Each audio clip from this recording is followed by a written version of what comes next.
So we're teaching that we are the Israelites and we must come back and keep the commandments of God. You understand? The commandments are written all throughout the Bible. Like for instance, today, one commandment is, give me Exodus chapter 20 and verse 8. One of the commandments that's given to these people, the 12 tribes of Israel, is this one. Watch this. Exodus chapter 20 and verse 8. The book of Exodus chapter 20 verse 8. Remember the Sabbath day to keep it holy. 6 days shall I labor and do all the work, but in the 7th day is the Sabbath of the Lord thy God. In it thou shalt not do any work, thou, nor thy son, nor thy daughter. Nor thy what? Nor thy daughter. So even your daughters are not supposed to be working. We're not supposed to be working. The Israelites are not supposed to be working, buying, selling on the Sabbath day. Now, have you noticed, because I've noticed, today is the Sabbath day, and my eyes are open, and I can see shops all over that are open. People are buying and selling on the Sabbath day. All these other nations are buying and selling on the Sabbath day. But guess what?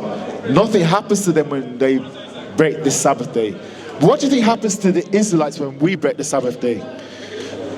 What do you think happens to us? Okay, let me show you. You see these images here? These are here for a reason. We use these as optical visions for our people to see that these people had their backs whipped, they had sold on auction slave blocks, they ended up on cargo ships and shipped to the Americas, all over the earth, because they were given laws, statutes, and commandments, these 12 tribes, and if they broke them, all these things would happen to them. Now, these things didn't happen to the Dutchman, the Indian man, the Russian man, the Pakistani man. It only happened to us. Watch this. Joel chapter 2 verse 27 and Amos 3 verse 1 and 2. What we're showing you, Harold, and the little things that you're learning, we're going to ask you to take the flyer, and when you go home, sit down with your grandchildren and teach them the right things out of the Bible. Now, read this. The book of Joel, chapter 2, verse 27. And ye shall know that I am in the midst of Israel, and that I am the Lord your God, and none else. So God is saying, I am the Lord your God, talking about Israel, and none else. He's not the God of all these nations that own these shops and they're selling on the Sabbath day.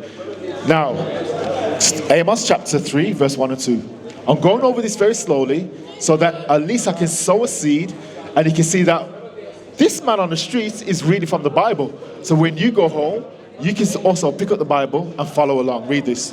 Amos chapter 3, verse 1. Hear this word that the Lord has spoken against you, O children of Israel, against the whole family which I brought up from the land of Egypt, saying, you only have I known of all the families of the earth. Therefore, I will punish you for all your iniquities. So God is saying through the prophet Amos, I am the Lord your God, Israel, 12 tribes. You only have I known of all the families of the earth. Therefore, I will punish you for your iniquities. Because you break the commandments that I gave to you, you're going to have your backs whipped. You're going to have yokes of iron on your neck. These other nations don't have that because he's the God of Israel, the Hebrews. That's us, nobody else. You understand? So now you understand that we have an obligation to teach our people who we are and to come back to these laws, statutes, and commandments that was only given to the nation of Israel, not everybody on the planet. Psalms 147, verse 19 and 20. So, do you know how special we are? You have to go. Guess what? I have to go soon, but you haven't guessed what country I'm from. Where do you think I live? What country do you think I'm from? Which? But by my accent, where do you think I'm from? Wake him up! I'm from the UK. So I'm over here visiting to meet you, Harold.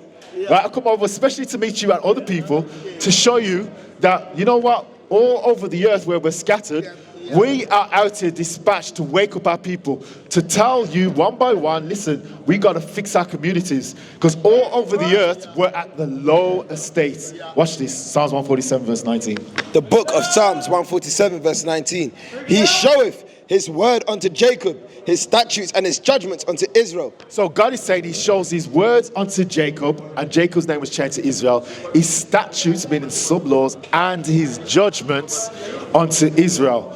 So statutes mean his laws, and the judgments meaning, you know, like when there's a police station here, if we break the laws of the land, they can come and arrest us and pronounce judgment on us when we go to the courthouse. Whether it's community service, a fine, or if we do something really bad, put us in prison. So the only way they will be able to put us in prison is if we break some law. You understand, Harold? If we break the law, then we're subject to being punished or judged. Read that part again. He showeth his word unto Jacob, his statutes and his judgments unto Israel. He have not dealt so with any nation. So God has never ever dealt with any other nation. He's never given the laws about, for instance, the Sabbath day to keep it holy. He's only given that to us.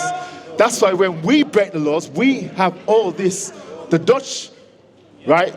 They were one of the first ones to put us in slavery. Then you had the Portuguese, the Dutch, Spain. All those European nations have the children of Israel in slavery because we broke the laws. So now you have an understanding that we are the children of Israel, and you have to bring up your grandchildren and your children to understand that we must come back and keep the laws of God, because we are a special people, Harold. I know. We are special people. How special are we? How special do you think we are? Deuteronomy 7:6. How special? We are the first people on the Okay, you say we're the first. We're not actually the first. We're actually the last. We're the last nation to be born. Israel is the youngest nation of all the 18 nations that God created. Deuteronomy 7:6. The book of Deuteronomy, chapter 7, verse 6. Okay, Harold, you're going to go now, but we're going to leave you with this. Read this.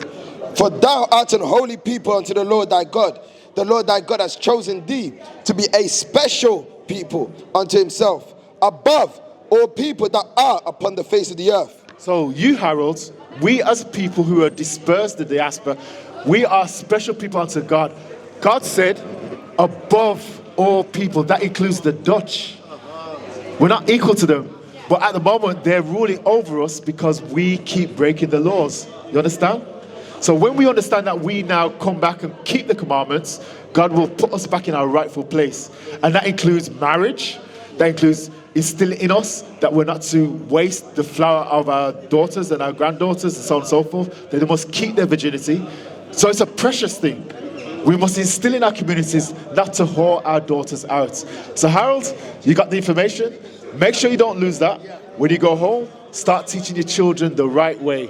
All right, Harold? Okay. All right, Harold, you have a blessed day. What is a nation? Nation is family. Nation is community. Nation is men leading by example. Nation is women's support. Nation is children with role models. Nation is unity. Nation is